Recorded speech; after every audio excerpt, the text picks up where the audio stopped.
नमस्कार दोस्तों, स्वागत है आपका स्टडी फॉर सिविल सर्विस के यूट्यूब प्लेटफॉर्म पर फिर से।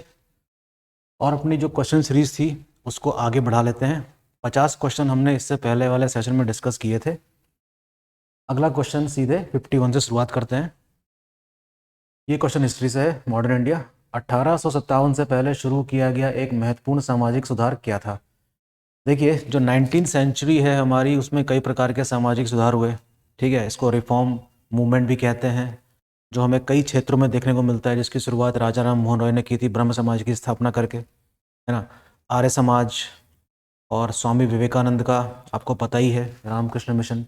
इसके अलावा समाज में जो हमारी कुरीतियाँ थी उसको भी दूर करने का भी व्यापक प्रयास किया गया। तो देखते हैं, एंड ऑफ द अनटचेबिलिटी यानी कि अस्पृश्यता का अंत, ऐसा नहीं हुआ था। इसके बाद से पूछ रहा है इससे पहले, तो विधवा पुनर्विवाह अधिनियम 1856 में ईश्वर चंद्र विद्यासागर का नाम आपने सुना होगा। तो ये एक्ट पास किया गया था ब्रिटिश पीरियड में। तो इसका आंसर होगा 51 का B, widow remarriage act. Okay, बाकी जो सारी चीज़ें आप देख रहे हैं ये सामाजिक कह सकते हैं कि बुराइयां ही थी, जो फिलहाल अभी भी समाज में कई जगह देखने को मिलती हैं। ठीक। 52, किस विद्रोह से भारत में ब्रिटिश शासन के प्रतिरोध की शुरुआत हुई? प्लासी का युद्ध आप जानते ही हैं, 1757 का है। बंगाल से उनका विजय अभियान शुरू होता है साम्राज्य विस्तार का। आंग्ल मराठा युद्ध हो, चाहे आंग्ल मैसूर युद्ध हो, चाहे एंग्लो सिख वॉर हो, ये तो भारत के वो क्षेत्रीय राजवंश थे जिनको ब्रिटिश ने एक एक करके पराजित किया। तो ये भी इसका आंसर नहीं होगा। बक्सर का युद्ध भी साम्राज्य विस्तार का युद्ध था 1764 का। तो इसका आंसर क्या होगा? 1857। तो प्लासी के युद्ध से लेकर 1857 तक 100 साल हो जाते हैं। इन 100 सालों में अंग्रेजों ने जो जो नीतियां अपनाई थी उसी का विरोध था ये 1857 का विद्रोह। विस्तार में पढ़ेंगे बाद में। ठीक। अगला क्वेश्चन भी हिस्ट्री से है। भारत के बारे में अलबरूनी के ज्ञान का प्राथमिक स्रोत क्या था? देखिए, अलबरूनी की एक किताब का नाम आपको पता होना चाहिए, किताबुल हिंद। तो अच्छा क्वेश्चन है ये। व्यक्तिगत यात्राएं, प्राचीन ग्रंथ, स्थानीय मार्गदर्शक या सभी? तो हम कह सकते हैं जो भी अलबरूनी ने अपनी पुस्तक में जो भी जानकारी दी है वो इन सबके द्वारा ही दी होगी, अर्थात इसका आंसर क्या होगा? उपरोक्त सभी। ठीक। अगला क्वेश्चन 54, गौरी आक्रमण के दौरान दिल्ली सल्तनत का शासक कौन था? ये क्वेश्चन है गलत, क्योंकि गौरी के आक्रमण समय दिल्ली सल्तनत की स्थापना हुई ही नहीं थी। तो इसको छोड़िए। ये जरूर पूछा सकता है कि गौरी के आक्रमण के समय भारत में कौन कौन से सम्राट थे, है ना। जैसे कि तराइन का युद्ध हुआ था, उसके बारे में पूछ सकता था क्वेश्चन। ये फिलहाल ये क्वेश्चन गलत है, इसको आगे बढ़ जाते हैं। ऋग्वेद काल में ऋता की अवधारणा क्या है? इसको थोड़ा सा जानने की कोशिश करते हैं। ऋत, देखिए इसको इंग्लिश में कुछ इस तरीके से लिखा जाता है, ऋत। ठीक। RTA। अनुष्ठानिक बलिदान, ब्रह्मांडीय व्यवस्था, सामाजिक पदानुक्रम या कृषि चक्र?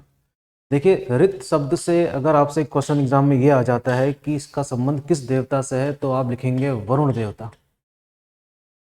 ठीक है, जो कॉस्मिक ऑर्डर के देवता हैं। किसके देवता हैं? कॉस्मिक ऑर्डर के। तो इसका आंसर भी क्या होगा? ब्रह्मांडीय व्यवस्था। ठीक। वैदिक काल का प्रश्न है, काफ़ी अच्छा। और इससे रिलेटेड कई और एग्जाम्स में क्वेश्चन आ सकते हैं। कितने मंडल थे, हर मंडल का संबंध किसी ऋषि से था। ठीक है, तो हो सके तो एक नज़र इसके पे मार लीजिएगा। ओके, आगे बढ़ते हैं। आसान सवाल है, टफ नहीं है। 56, निम्नलिखित में से कौन सा महाजनपद अपनी लोकतांत्रिक सरकार के लिए जाना जाता था? देखिए, प्राचीन काल में हमारे जो 16 महाजनपद थे वहाँ पर कई जगह गणराज्य स्थापित थे। ठीक है, तो इसमें से फिलहाल आंसर क्या है? वज्जी। इसको वज्जी भी कहते हैं। क्या कहते हैं? वज्जी। ठीक, तो Vajji is the right answer. और हो सके तो महाजनपद के बारे में भी आप पढ़िएगा।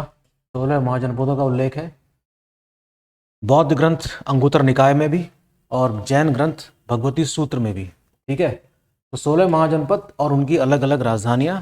वज्जी की राजधानी क्या थी? वैशाली थी। ठीक, वज्जी की राजधानी क्या थी? वैशाली।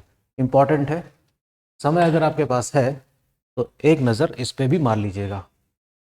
57, अलाउद्दीन खिलजी के शासनकाल के दौरान कौन सा वास्तुशिल्प चमत्कार स्थापित किया गया था? चमत्कार तो नहीं कहना चाहिए, लेकिन फिर भी हम कह सकते हैं कि अलाउद्दीन के समय की इसमें इमारत कौन सी थी जो बनाई थी उसने? इसका नाम है अलाय दरवाज़ा। कभी दिल्ली घूमना हो आपका, कुतुब मीनार के साइड आप जाएं तो ये सारी इमारतें आपको दिखाई देंगी। ठीक, अगला क्वेश्चन देखते हैं, और ये क्वेश्चन भी मेडिवल इंडिया से ही है। विजयनगर साम्राज्य का काफ़ी अच्छा, इसमें कई सारे क्वेश्चन क्रिएट किए जा सकते हैं।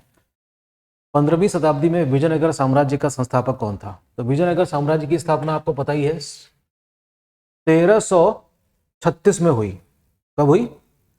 1336 में। तो ये दरअसल 15वीं शताब्दी नहीं होना चाहिए, इसे होना चाहिए 14वीं शताब्दी। ठीक है, स्थापना इसकी हुई थी 1336 में हुई थी। मोहम्मद बिन तुगलक के समय में हुई थी, ये भी आपको बता दें।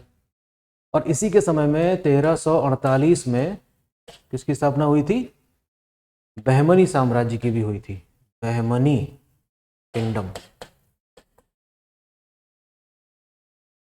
कई क्वेश्चन यहाँ से बनते हैं, काफ़ी इंपॉर्टेंट टॉपिक है यूपीएससी के लिए भी खास तौर पे। तो हरिहर और बुक्का दोनों का नाम आता है, वैसे दोनों भाई थे, लेकिन क्योंकि पहले राजा कौन बना था? हरिहर बना था, और उसके बाद बनता है कौन? बुक्का, जिनके पिता थे संगम, और संगम वंश के नाम से विजयनगर साम्राज्य की स्थापना की शुरुआत होती है। तो हरिहर और बुक्का हम कह सकते हैं कि एक उदाहरण है किस चीज़ का? संयुक्त शासन का भी, है ना। एक प्रकार से कह सकते हैं कि संयुक्त शासन का, दोनों राजा हैं, लेकिन सबसे पहले नाम किसका आएगा? हरिहर और बुक्का दोनों भाइयों में से हरिहर का नाम आएगा।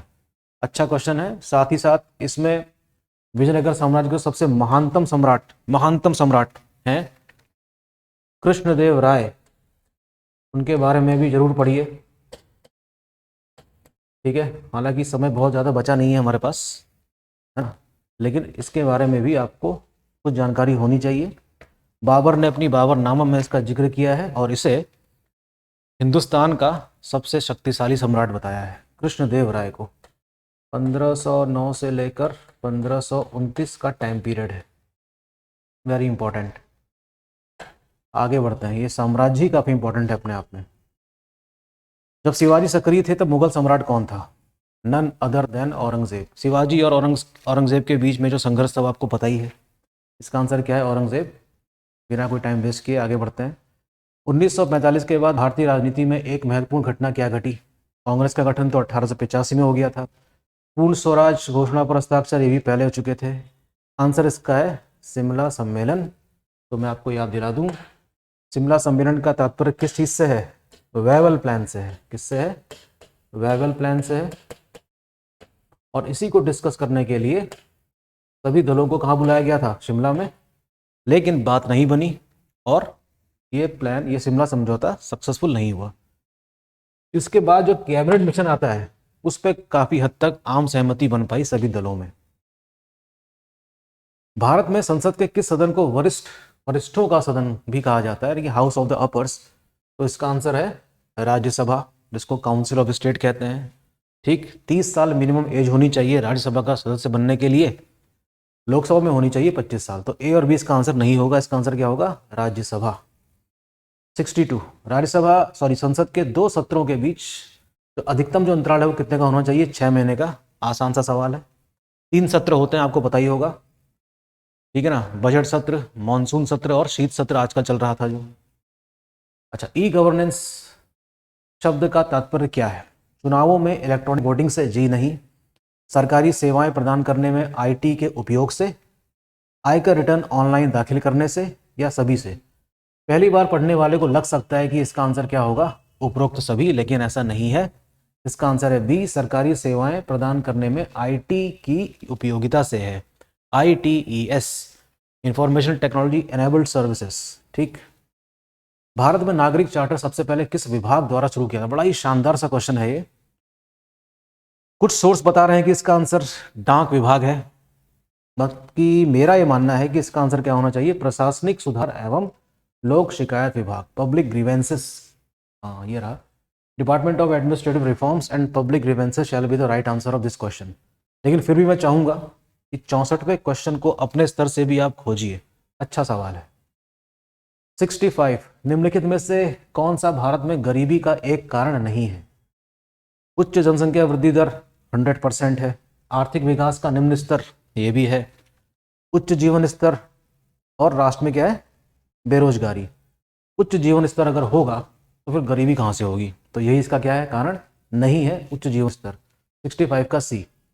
भारत में गरीबी रेखा का निर्धारण निम्न के आधार पर किया जाता है, per capita income, domestic income, calorie का सेवन, शिक्षा का स्तर। जी नहीं, इसका आंसर है सी। कैलोरी कितनी मिलनी चाहिए इंसान को, अगर उसको नहीं मिल पा रही है रोज, तो हम मान सकते हैं कि वो क्या है, गरीब है। तो इसका आंसर भी क्या है, सी। 2400 कैलोरी का उल्लेख किया गया है मेडिकल फील्ड के द्वारा, और यही सरकार द्वारा किया भी जाता है। 67, भारतीय संविधान का कौन सा अनुच्छेद वित्त आयोग। बहुत ही आसान सवाल, कई बार रिपीट हुआ है, तो मैं आपको यहां पर बता दूं, आंसर तो इसका ये है ही। बताना मेरे को ये है कि आप और क्या क्या पढ़ें, जिसमें सीधे डायरेक्टली आर्टिकल पूछ लेता है। मैं थोड़ा सा 2 मिनट का टाइम लेके यहाँ पर जिक्र करता हूँ। एक तो आप पढ़िए फाइनेंस कमीशन, जो आपके सामने लिखा हुआ है, ये एग्जाम में आ जाता है। एक आप पढ़िए इलेक्शन कमीशन, अर्थात निर्वाचन आयोग, ये कहाँ से कहाँ तक आर्टिकल में दिया गया, इसको पढ़िएगा। CAG का उल्लेख कहाँ है, ये पढ़िएगा। अटॉर्नी जनरल ऑफ इंडिया, ये पढ़ लीजिएगा, आर्टिकल 76 में, ठीक है। एडवोकेट जनरल किस आर्टिकल में, ये पढ़ लीजिएगा। इसके अलावा वुमेंस कमीशन यानी कि महिला आयोग का उल्लेख किस में है भी या नहीं। इसी तरीके से OBC, SC ST 338 वाले, वो सारे आर्टिकल्स जो डायरेक्ट एग्जाम में आ सकते हैं क्वेश्चन, प्लीज़ उसको एक बार नज़र मार लीजिएगा। बहुत आसान है, गलत नहीं होना चाहिए। आगे बढ़ते हैं। भारत के किस राज्य में द्विसदनात्मक विधानमंडल है। द्विसदनात्मक का मतलब आपको पता ही होगा, ऐसा विधानमंडल जहां पर क्या होगा, गवर्नर अर्थात राज्यपाल, विधानसभा और विधान परिषद। तो इन तीन से मिलकर बनती है क्या, विधानमंडल। लेकिन जरूरी नहीं है कि हर राज्य में ऐसी व्यवस्था हो। अधिकतर राज्यों में कैसी है, द्विसदनात्मक नहीं है, एक सदनात्मक है, जिसमें सिर्फ विधानसभा है। उत्तराखंड के केस में विधानसभा है। फिलहाल इसका आंसर क्या है, बिहार। और आप हो सके तो खोजिएगा, क्वेश्चन यहाँ से आ जाता है क्वेश्चन कि विधानमंडल में दोनों सदन किन किन राज्यों में है, और पार्लियामेंट किस आर्टिकल का इस्तेमाल करके ऐसा विधान परिषद बना सकती है। ओके, एक नज़र मार लीजिएगा। 69, किस संशोधन अधिनियम के अंतर्गत भारतीय संविधान में पंचायती राज और नगर पालिकाओं को जोड़ा गया है। बहुत ही आसान सवाल, लेकिन पता नहीं क्यों ये सवाल कई बार रिपीट होता है एग्जामों में भी। ये तो खैर प्रैक्टिस पेपर है, लेकिन अक्सर देखा गया है कि ये क्वेश्चन एग्जाम में अक्सर रिपीट होता है। अच्छा खासा महत्व है इसका शायद, इसलिए। तो मैं चाहूँगा कि आप बताइएगा मेरे को कमेंट बॉक्स में कि ये किस भाग में है और कौन सा भाग जोड़ा गया था इस संविधान संशोधन के द्वारा। कितने सब्जेक्ट अलॉट किए गए थे नगर पालिकाओं को, और कितने सब्जेक्ट अलॉट किए गए थे पंचायती राज व्यवस्था को। इंपॉर्टेंट है, आ जाता है। UPSC में भी यहाँ से बड़े अच्छे क्वेश्चन पूछे जाते हैं। 70, राष्ट्रीय स्वास्थ्य मिशन में कौन सी 2 प्रस्तुतियां शामिल हैं। राष्ट्रीय शहरी स्वास्थ्य मिशन और राष्ट्रीय ग्रामीण स्वास्थ्य मिशन, राष्ट्रीय बाल स्वास्थ्य मिशन और राष्ट्रीय वयस्क स्वास्थ्य मिशन। वयस्क स्वास्थ्य मिशन जैसी कोई चीज़ है ही नहीं जहाँ तक मुझे याद आ रहा है। राष्ट्रीय पुरुष स्वास्थ्य, इसका आंसर क्या है, राष्ट्रीय शहरी स्वास्थ्य मिशन और राष्ट्रीय ग्रामीण स्वास्थ्य मिशन, यानी कि रूरल और अर्बन दोनों का। 70 का आंसर क्या है, ए।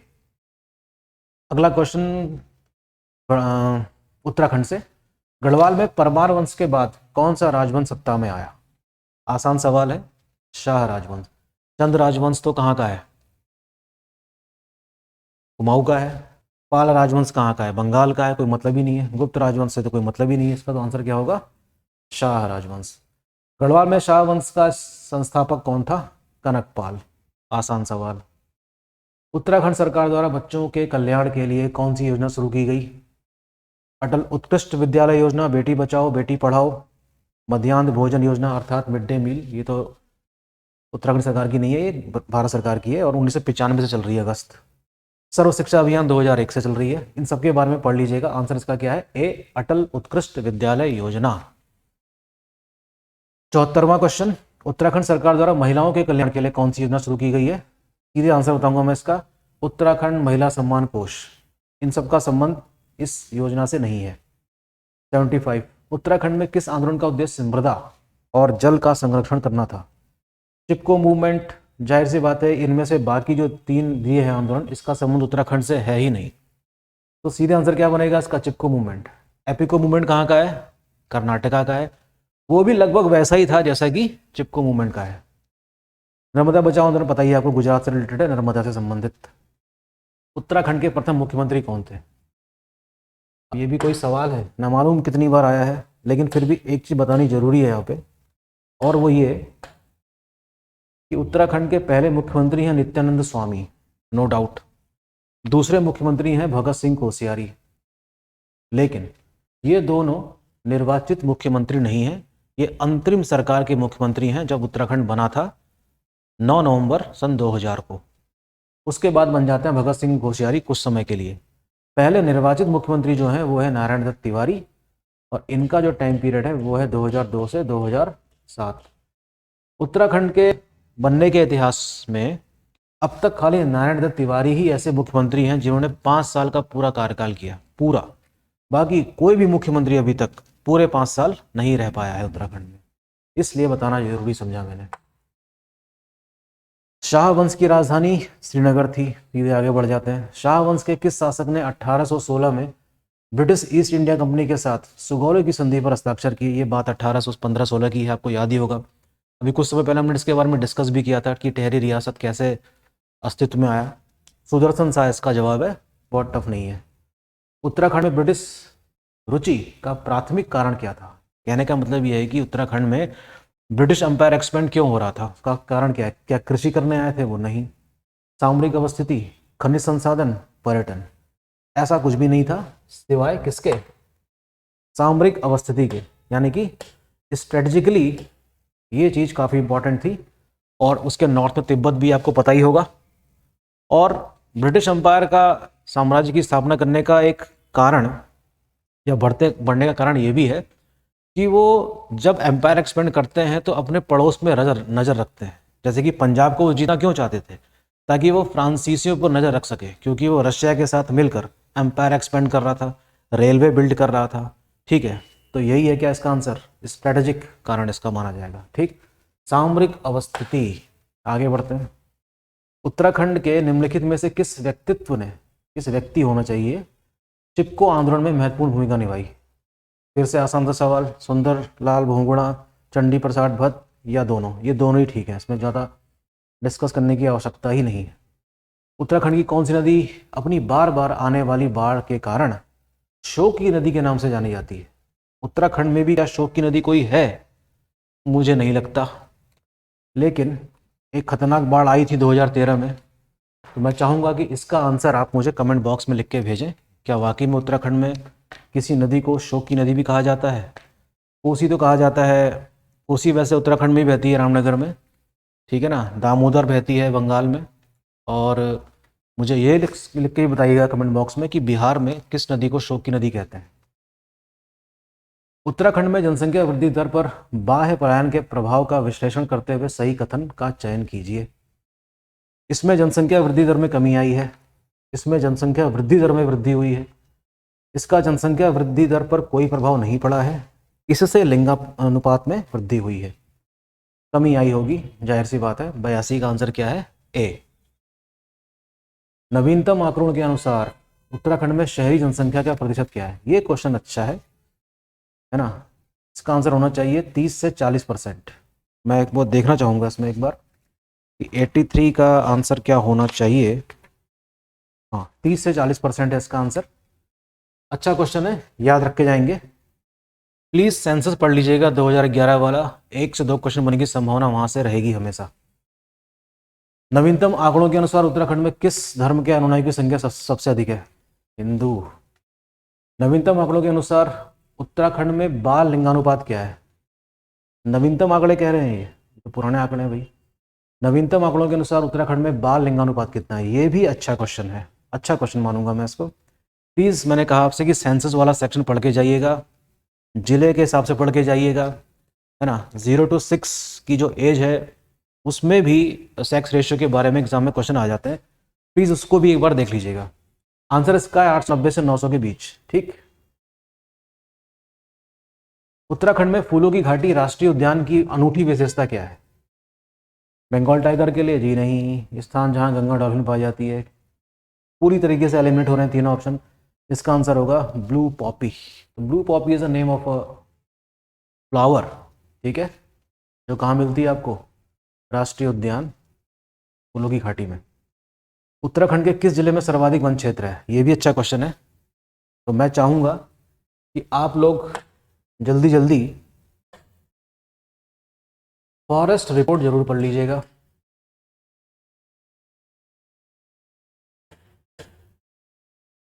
ठीक, फॉरेस्ट रिपोर्ट पढ़िएगा, इंडिया की भी और उत्तराखंड की भी, दोनों की पढ़िएगा। ठीक, आंसर इसका पौड़ी गढ़वाल है, लेकिन अगर परसेंटेज के बारे में बात की जाए तब इसका आंसर क्या हो जाएगा, नैनीताल। ओके, उत्तराखंड में, हाँ ये भी क्वेश्चन अच्छा है भाई, यहां से भी क्वेश्चन एग्जाम में आ ही जाते हैं। उत्तराखंड में मुख्य रूप से किस प्रकार की जलवायु पाई जाती है, उष्णकटिबंधीय मानसून जी नहीं, उष्णकटिबंधीय उच्च भूमि हाँ ये, गर्म रेगिस्तान और भूमध्य सागरीय प्रकार की जलवायु। वैसे देखा जाए तो मेडिटेरेनियन टाइप ऑफ क्लाइमेट तो नहीं मिलती, लेकिन उसके जैसी जरूर मिलती है, क्योंकि वहाँ पर टेम्परेट टाइप ऑफ फ्रूट पाए जाते हैं, है ना, खट्टे रसीले फल। फिलहाल इसका आंसर बी है।